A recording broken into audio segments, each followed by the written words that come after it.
always have to get my giggles out. Welcome back, everybody, to Ordinary People TV with Ralph and Deja. Hey, y'all. Today, the topic is going to be communication. On our last episode, Deja titled it for us, Talk With Me. Talk to me is what I said. Obviously, she wasn't talking to me, that's why I don't remember. Talk to me is what she called it. So today we're going to go through a list of nine strategic ways to improve communication in your relationship. If you can follow these principles, the communication in your relationship will be improved. So, we're going to start with the first topic. Now, we're not going to spend a lot of time on these topics. We're going to spend 60 seconds per topic. Just 60 seconds. The timer's going to go off. Who's ever talking is going to stop talking. And we're immediately going to go to the next topic. See how Deja does with this. Oh, wow. She doesn't because like to stop talking. I'm going to be the person because she doesn't that like has to a stop problem. talking. Yeah, right. So, I have the timer here. You all will hear the timer go off when the first topic, second topic, third topic is complete. And we'll go from there. You want to do the first topic? Oh, don't try to set me up to be the first one to hit the buzzer beater. The first one to hit the buzzer beater. You gonna do the first topic? I can. All right. You ready? I want to hit the timer. Okay. The 60-second count and me saying like what it is too. Like absolutely. Okay. Yeah. Jeez. You got 60 seconds to get it across. All right. Don't forget, these 9 principles will improve the communication in your relationship. First, let's establish how important communication is in your relationship. Without communication, you have no relationship. In order to establish, in order to build, in order to orchestrate a relationship, you have to have communication. That's with any relationship. A job relationship, boyfriend-girlfriend relationship, husband and wife relationship, brother and sister relationships, relationships with God, relationships with Christ, relationships with your higher being that you have faith in. You have to have communication. So who's going to be the person that... So with that being... I only went like 20 seconds on that. That's been all right, here we go. 3 minutes. Timer. Hitting the timer. Ready? Begin. Go. So the first step is stop and listen. And one way that you do this is by not trying to rush to get your point across, but thinking about the other person, having them in mind. So doing more listening than talking. And that allows the conversation to be more about what the other person needs and less about what you want. So depending on who's really having the issue, if you're not having the issue, you should be more focused on stopping and listening rather than talking. It didn't go off. No, it didn't. You got time to jump in if you got something for that. Oh, I didn't. I was gonna let you take the whole he was gonna let me take the whole 60 seconds. Yeah. Y'all, I had 20 seconds left. So stop and listen is the first one, and I'm done. Stop and listen. Good. The second topic is... You ain't gonna restart it?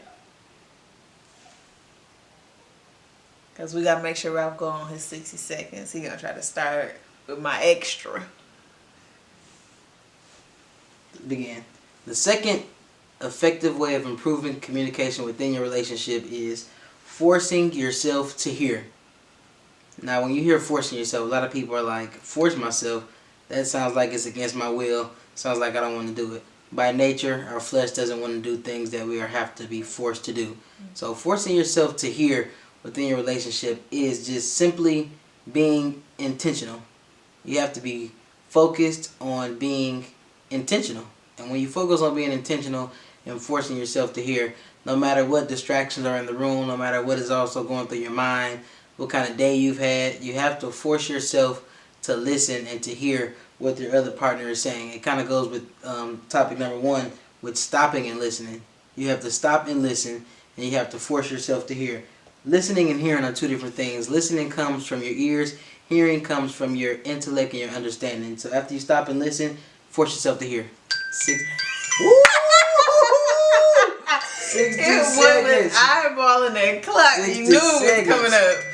The third one, the third effective way of improving communication in relationship is go. To be open and honest with your partner. So this is something that I think we all it's cliche to be like, everybody wants honesty, everybody wants to be open, but I think in communication sometimes your emotions don't allow you to always be as open and honest as you should be. But I think the key is pressing through that, through the emotions, through the feelings, to be able to effectively communicate. You have to give your honest opinion, you have to give your honest feelings, because then everything gets misinterpreted and it's all based on false feelings and things that you think is going on, but unless you say what's really happening, it's impossible to really fix something. So be honest and open, even to the point where honest and open may hurt someone else, but your intent should always be to make things better, even if you have to get through the process of being hurt. Good. I like that one. I like being honest and open with your partner. The fourth way of effectively improving communication within your relationship is paying attention to non-verbal signs. Now, a lot of times, most of the non-verbal signs come from the woman. Are you going to really? Hence her hands on her hips. So you have to make that a primary lesson that you have to learn within your relationship. I mean, we always pay attention to things we have to learn about our partners, but nonverbal communication is one of the key things that we need to pay attention to, because it tells a lot of stories. It tells you how someone's feeling. It tells you whether they want to say yes or they want to say no. It tells you if they want to go somewhere, they want to go somewhere. Nonverbal communication pretty much does everything verbal communication can do without the words. I mean, hands on hips, facial expressions, eyebrows going up, smirks, all of it. You have to pay attention to nonverbal communication. Once you learn that, you'll be on point. The fifth way of effectively improving your communication is, Deja, take the note. You started it? No. Okay, hold on. So let's see here. Come on, you can't. Okay, I'm ready. I'm gonna have to put that down. So the fifth point is stay focused in the here and now. And I think my way of interpreting that with communication is being able to focus on what that situation is and not bringing up the past, unless the past has a way of affecting the here and now. But a lot of times in communication, in discussions, it can seem easy to kind of like, if the discussion is on you, you can bring up the past that has something to do with them. So now you don't really have to talk about what you're doing or contributing to the conversation at the moment. So focusing on what needs to be accomplished helps. And if the past does not affect the here and now, then it's irrelevant, because it doesn't do anything but add a problem number 2 to the here and now. So yeah, that's that. Pay attention to the here and now. Number 6. Try to minimize emotions when talking about important, big decisions. Emotions. How you keep getting those? I get the good ones. We probably should talk about, she just made me waste like 3 of my seconds. We'll probably have to do an episode on emotions as well, but you should never make decisions based off emotions, because emotions change. You have to make logical, intentional decisions, especially when it comes to big, important things. It's like, you can't go buy a car based off emotions, because you just put $20,000 into some emotions and it could change.